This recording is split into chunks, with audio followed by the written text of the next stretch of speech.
folks. We just woke up at our Armstrong Airbnb residence here. It's a really nice house, lots of space.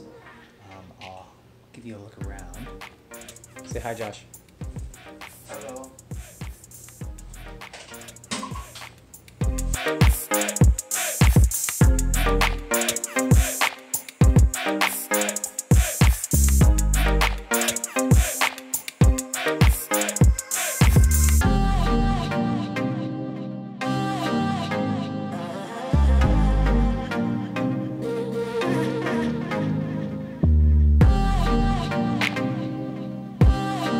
As you can see, it's a really beautiful spot. There's lots and lots of trees, obviously. We're on the opposite side of the highway from downtown Armstrong. You have to go up a small dirt road that leads up to this beautiful house. Got lots of rooms, a full kitchen, they've got a hot tub, big barbecue.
Okay, so we're just outside the North Okanagan Open in Armstrong BC. This is Todd Schweb's gym, Swanson Mountain Fitness, and this is where they're holding their first ever competition.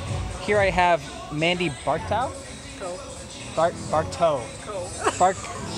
Bartkow. Yeah, Bartkow, no W. Okay. Is that Polish?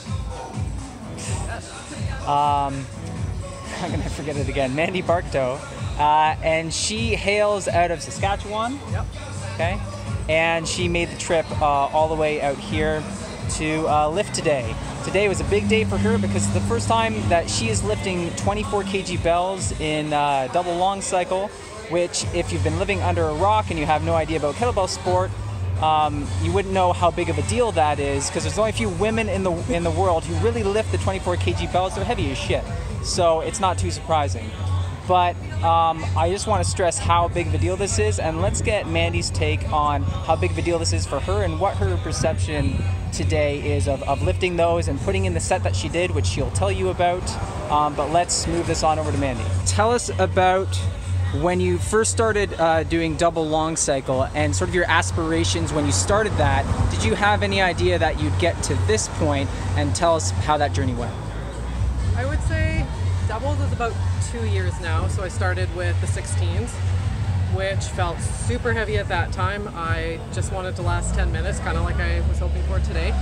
And I really just had aspirations to stay under that for about a year and a half. But I got comfortable fairly quickly, and I'm moving faster than I thought that I would, actually. Awesome. So it's a good surprise. And the gym that you're training out of, what's that like for a training facility? How is that facilitating your goals? Really good. I like to focus on bells, but I think for me, a big part of my progression has to do with I really like strength training, so I do that twice a week. I like to do conditioning. I keep everything kind of well-rounded, and the gym I'm at really facilitates that very well. Okay. When going back again to when you started with the double bells, who were some of your big inspirations in the double bells? And this doesn't have to be women exclusively, but the people who kind of paved the way for you and gave you an idea of what could be possible. I would say at that time, because the CKA tables were just coming out, so we were, I think like women in general, when they were making the tables, were kind of guessing what's hard, what's doable. So I would say Melissa Swanson and Catherine Goldbeck had kind of started with the 16s, and I was kind of seeing what they could do, so that was my goal, to get close. I didn't think I would beat them, so that was my goal. Okay, and now today, what'd you put in for a set? Well, I started the 24s after I came back from Worlds in May, so I haven't had a lot of time, so I was pretty happy with today. What was your rep count? 54. That's pretty amazing. I was aiming for 50. I was being ambitious, but... Well, you know, I think that, I mean, just looking back at even Brittany Schravendijk, who also was big leading the charge as far as the double bells go at that level for women. Yeah. I think her first outing was somewhere in the 50s, yeah. or possibly even lower, maybe on her very first time out. Yeah. And so, I mean, what kind of impact did her training have on you, and what's your perception now, sort of this is your first time getting in 54, I mean, does that just completely reshape your whole thoughts about 24 kg long cycle?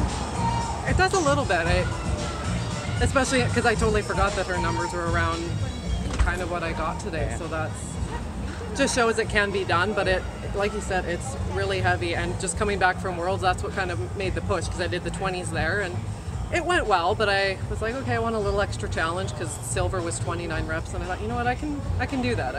And I knew I was coming here, so I thought I'll talk to my coach, we'll get it started and just try to last the 10 minutes. And yeah. Now, obviously, these types of performances are few and far between. I think kettlebell sport really shines as a very inclusive, community-based sport, and so we see a lot of people who almost do kettlebells as sort of a hobby. It's not perhaps a huge focus in their life, even as far as activity goes.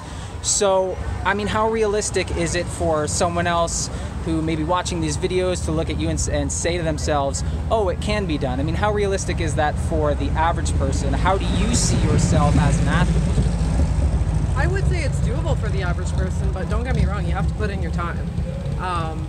Like, I'm a mom, I'm a student right now, but I still put in 6 days a week of training. Not exclusively bells, I do 3 days, but you have to put in your time, and you have to have a level of commitment, because you don't get to the heavy bells with, you know, subpar technique. Like, you have to put the time in, get your technique, and yeah, it's definitely doable, but just know you're not going to do 2 days a week and expect amazing things. What's your busiest day look like?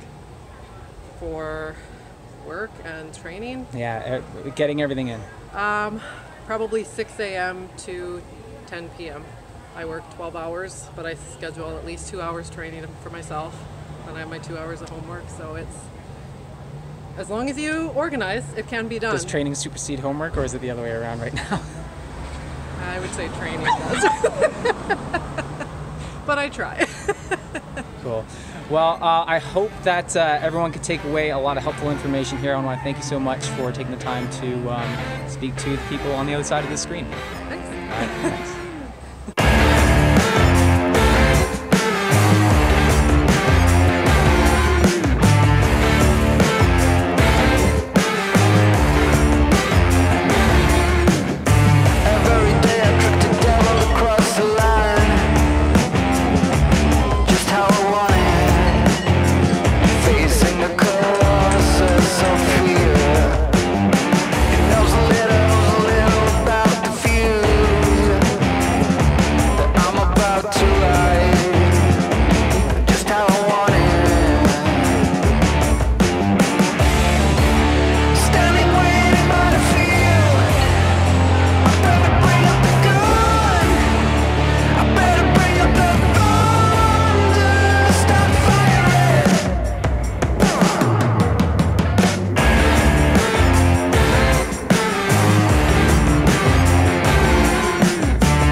Show me some skin.